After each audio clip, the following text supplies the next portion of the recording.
पहले तो सबको योग दिवस की शुभकामनाएं।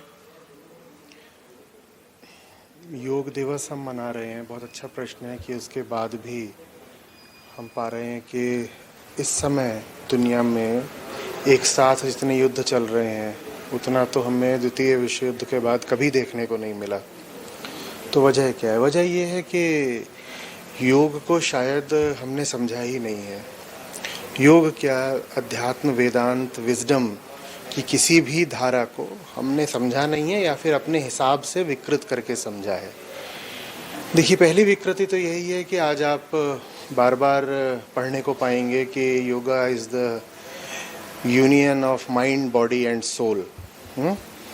ये पहली विकृति है। भगवत गीता में योगेश्वर श्री कृष्ण बार बार, दर्जनों बार समझा करके कहते हैं कि योग का एक ही अर्थ है, अहम का जाकर के आत्मा के सामने समर्पित हो जाना। कि अहम और आत्मा के मिलन को, जो कि एक ही तरीके से हो सकता है कि अहम जाकर के आत्मा में लीन होकर मिट जाए, अहम और आत्मा के मिलन को योग कहते हैं।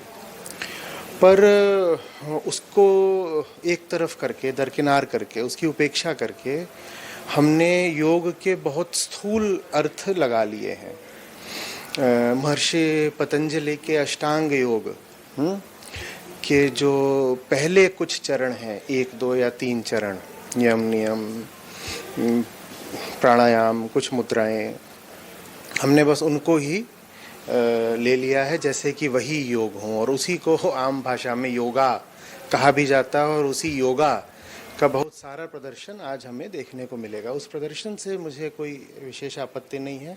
दिक्कत ये है कि उसी प्रदर्शन को योग का आदि और अंत एक साथ समझ लिया जाता है। मैं कहा करता हूँ कि हाथ या पाँव, ये सब आसमान की ओर उठाना, ये योग बाद में है। पहले मन को आकाश की ओर उठाना वो योग है। पर हम सूक्ष्म अर्थों में जाना नहीं चाहते क्योंकि शायद उसमें कठिनाई होती है या अहंकार को चोट लगती है। तो फिर योग हमें जो दे सकता है वो दे भी नहीं पा रहा है।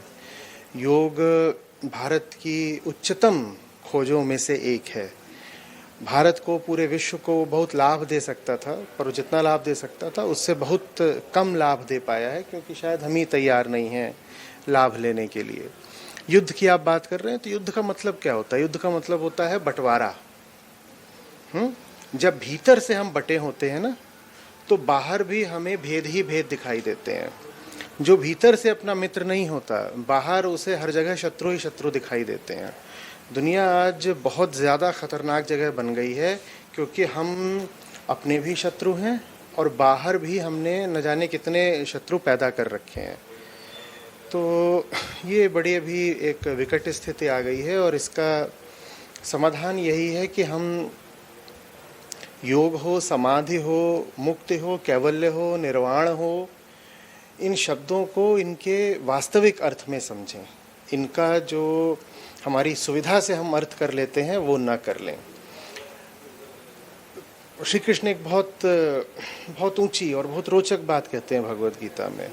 कहते हैं निष्कामता ही योग है। तो योग अगर आप अपनी कामना पूर्ति के लिए कर रहे हैं तो वो योग नहीं हो सकता।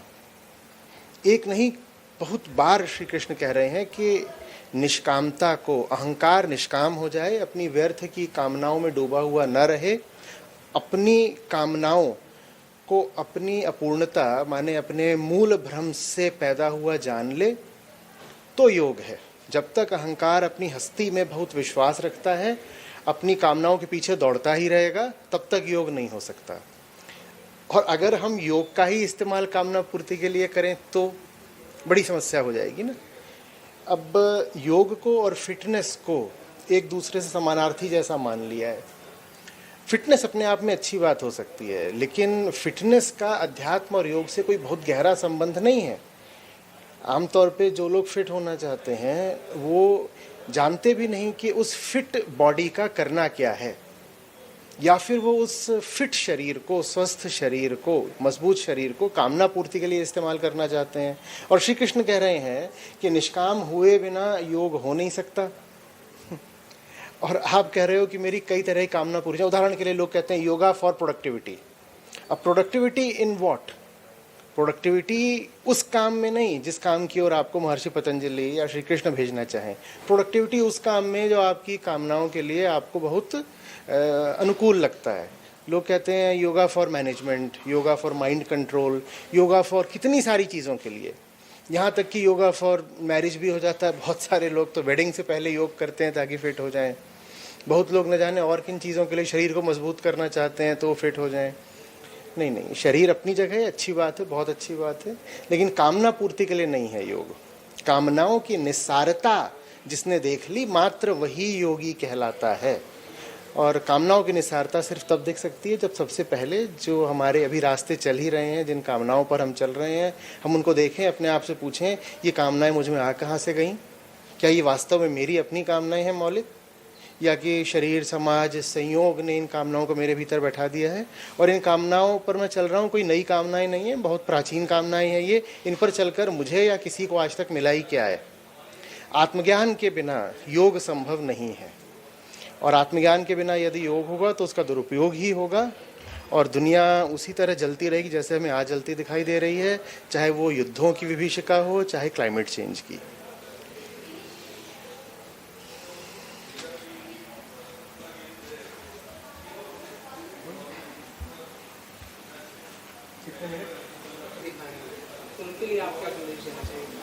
सबसे पहले तो उनको बधाई देना चाहूँगा कि बहुत अच्छा है कि आप योग में रुचि दिखा रहे हैं, और उसके बाद मैं उनसे कहूँगा कि आपने अब शुरुआत अगर करी ही है तो आप वास्तविक योग तक जाइए, क्योंकि शरीर का योग नहीं होता।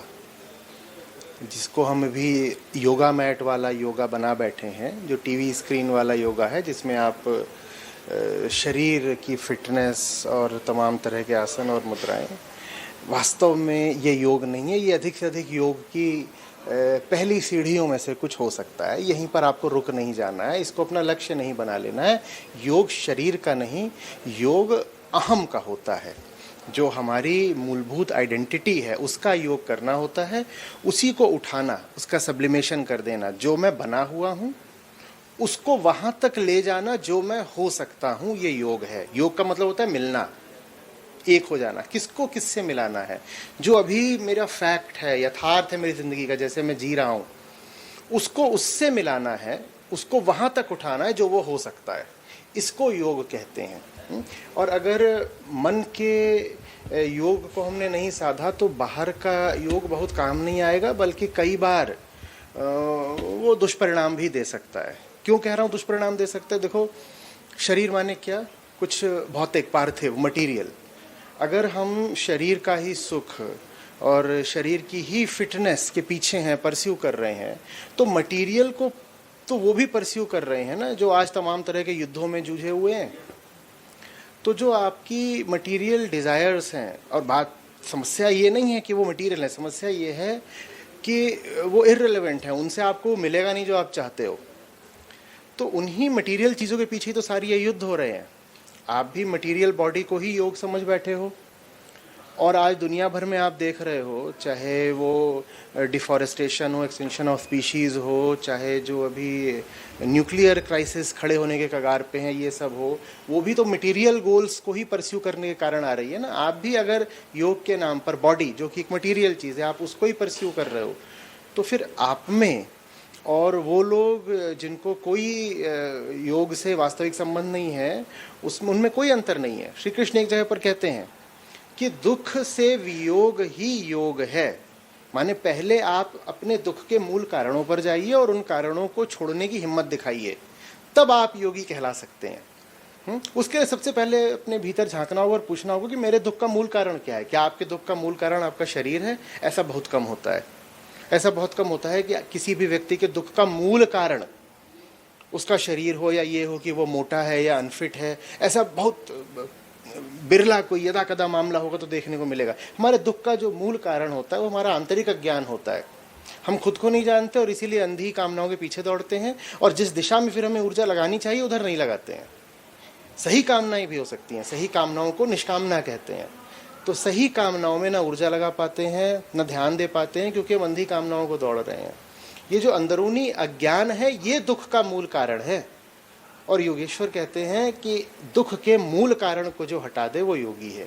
तो हमें खुद से बहुत ईमानदारी से आज के दिन पूछना पड़ेगा कि हम जहाँ खड़े हैं वहाँ हमारे परेशानियों का, बेचैनियों का, दुखों का मूल कारण क्या है। जिस हद तक शरीर कारण है, बिल्कुल आप शरीर की देखभाल करें, पर आप पाओगे कि 80-90% से ज़्यादा आपके दुखों का जो कारण है वो आपके भीतर है, शरीर में नहीं है, आपके भीतर है, मटीरियल नहीं है, इनर है, साइकोलॉजिकल है। तो आपको उसको स्वीकार करना होगा, और जो आपने कारण पकड़ रखे हैं उन कारणों को छोड़ने की, पहले उनका अवलोकन करने की, उनको जांचने परखने की, और फिर जांच परख के उनको छोड़ने की हिम्मत दिखानी पड़ेगी। तब आप होंगे वास्तविक योगी।